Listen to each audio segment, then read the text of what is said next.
মেঘলা আকাশে আগমনী সুর। বিশ্বদেব মঠে কাঠামো পুজোর মধ্য দিয়ে দুর্গাপুজোর সূচনা। মেঘলা আকাশ, মাঝে মধ্যে বৃষ্টি আর তুলোর মতো সাদা মেঘের লুকোচুরির মাঝে বয়ে চলেছে এক আগমনী বার্তা। দশভূজা আসছেন মর্তে। রথযাত্রার পূর্ণতিথিতে ঢাকের বোল যেন সেই আগমনেরই পূর্ব সূচনা।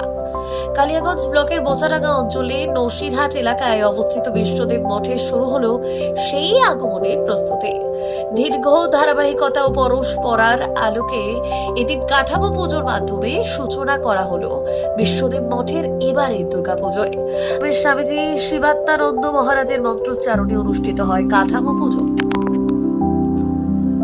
শুক্রবার প্রথমে একটি রথ আশ্রম থেকে বেরিয়ে এলাকার বিভিন্ন অংশ পরিক্রমা করে এবং ফের আশ্রমে ফিরে যায়। এরপর ঢাকের বোল ও উলুধ্বনির মধ্য দিয়ে কাঠামো পুজোর আয়োজনে মুখর হয়ে ওঠে গোটা এলাকা।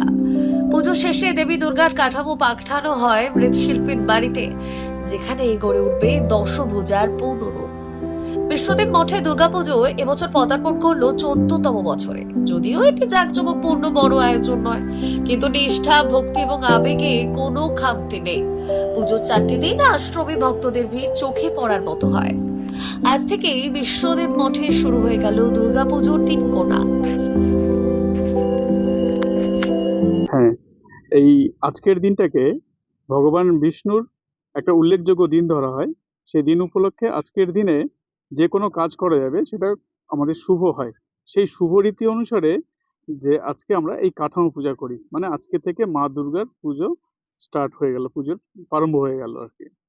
তো আজকেই প্রথম এই পালমশাই এই মাটি দিয়ে মাকে তৈরি করবেন, তার সূচনা আজকেই হয়।